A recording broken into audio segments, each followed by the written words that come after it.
Assalamualaikum warahmatullahi wabarakatuh. Perkenalkan, nama saya Uta Prameswaria Fajri, NIM 45124190030 dari Prodi Ilmu Lingkungan 2019. Di sini saya akan sedikit menjelaskan atau mempresentasikan tentang K3 di laboratorium. Tujuannya di sini adalah membuat kita lebih berhati-hati dalam melakukan percobaan di laboratorium supaya terhindar dari bahaya yang akan terjadi. Laboratorium adalah suatu tempat di mana mahasiswa, dosen, peneliti melakukan percobaan. Percobaan di sini dilakukan menggunakan berbagai macam bahan kimia, peralatan, dan instrumen khusus yang dapat menyebabkan terjadinya kecelakaan bila dilakukan dengan cara yang tidak tepat. K3 di laboratorium memerlukan perhatian khusus karena sangat terkait dengan kinerja mahasiswa, dosen, dan juga peneliti. Semakin tersedianya fasilitas keselamatan, maka akan semakin sedikit kemungkinan terjadinya kecelakaan kerja. Oleh karena itu, perlu dilakukan upaya untuk mencegah terjadinya kecelakaan kerja dengan cara membina dan juga mengembangkan kesadaran atau attitude akan pentingnya K3 di laboratorium. Dan ada alat dan bahan, yaitu yang pertama adalah alat pelindung diri atau APD atau juga alat keselamatan laboratorium. Kemudian yang kedua ada alat laboratorium, yaitu seperti tabung Erlenmeyer dan gelas ukur dan lain-lainnya. Kemudian yang ketiga ada bahan-bahan kimia. Kemudian ada hasil dan pembahasan. Yang pertama ada alat pelindung diri atau alat keselamatan laboratorium, yaitu ada jas laboratorium untuk mencegah dan melindungi tubuh kita dari percikan zat kimia atau zat berbahaya. Kemudian ada kacamata untuk melindungi mata kita dari percikan zat kimia. Kemudian ada masker, yaitu untuk mencegah terhirupnya bahan kimia ke dalam hidung kita. Kemudian ada sarung tangan, yaitu untuk melindungi tangan kita dari larutan berbahaya. Kemudian ada kotak P3K, yaitu penanganan pertama saat terjadinya kecelakaan kerja. Kemudian ada sepatu, yaitu untuk melindungi kaki kita dari zat kimia. Kemudian ada kaos kaki, yaitu untuk melindungi kaki kita yang terjadinya iritasi pada kulit. Kemudian ada EWAS, yaitu untuk membersihkan mata kita saat terjadinya kecelakaan kerja, yaitu seperti terkena percikan zat kimia. Kemudian ada alat pemadam api kecil atau APAR, yaitu sebagai perlindungan pertama pada saat terjadinya kebakaran. Kemudian ada wastafel, yaitu untuk mencuci alat-alat laboratorium seperti Erlenmeyer, gelas beker atau juga labu. Kemudian ada alat laboratorium, yaitu yang pertama Erlenmeyer sebagai tempat pembuat larutan dan tempat larutan titran saat melakukan titrasi. Kemudian ada gelas beker untuk mengukur volume larutan dengan tidak memerlukan tingkat ketelitian yang dalam jumlah yang tertentu. Kemudian ada tabung reaksi untuk mereaksikan 2 atau lebih larutan dalam jumlah yang sedikit.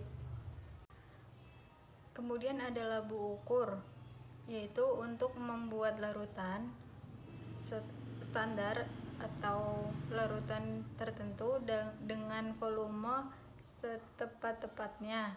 Kemudian ada pipet, yaitu untuk mengambil atau meneteskan larutan dengan jumlah yang sedikit.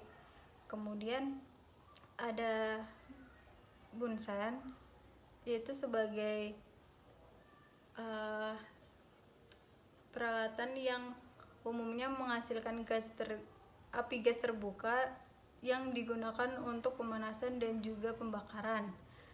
Kemudian ada pH meter, yaitu untuk mengukur kadar pH. Kemudian ada simbol-simbol bahan kimia. Yang pertama ada korosif, yaitu dapat menyebabkan kerusakan total pada jaringan tubuh. Kemudian ada mudah terbakar, yaitu zat yang mudah atau gampang sekali terbakar. pengoksidasi eksplosif dapat menyebabkan ledakan. Kemudian ada pengoksidasi dapat menimbulkan kebakaran jika kontak dengan panas. Kemudian ada iritan dapat menyebabkan inflamasi jika berkontak dengan kulit secara langsung. Kemudian ada toksin, yaitu dapat menimbulkan keracunan.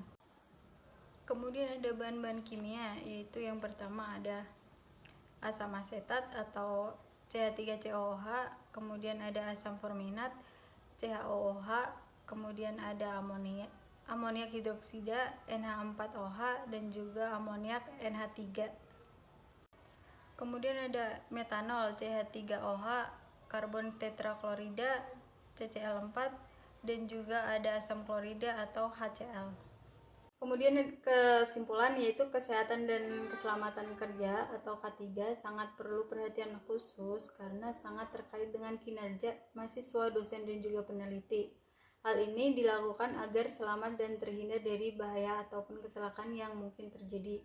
Prinsip dari K3K di laboratorium menyangkut tingkah laku, perbuatan, kebiasaan pada pola kerja di laboratorium.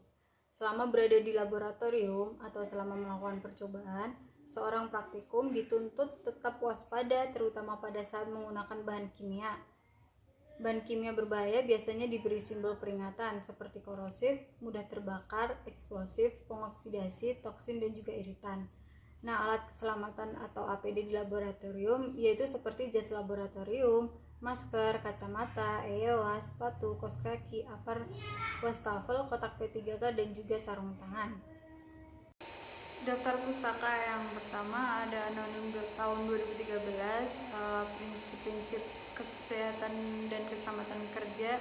Kemudian ada Basir tahun 2013, menentukan praktikum kimia dasar UPT UKM Universitas Hasanuddin Makassar.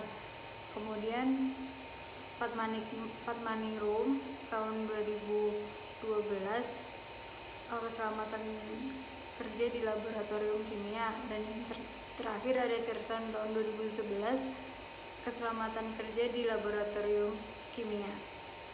Cukup sekian yang dapat saya sampaikan. Apabila ada kurangnya, saya mohon maaf yang sebesar-besarnya. Terima kasih. Wassalamualaikum warahmatullahi wabarakatuh.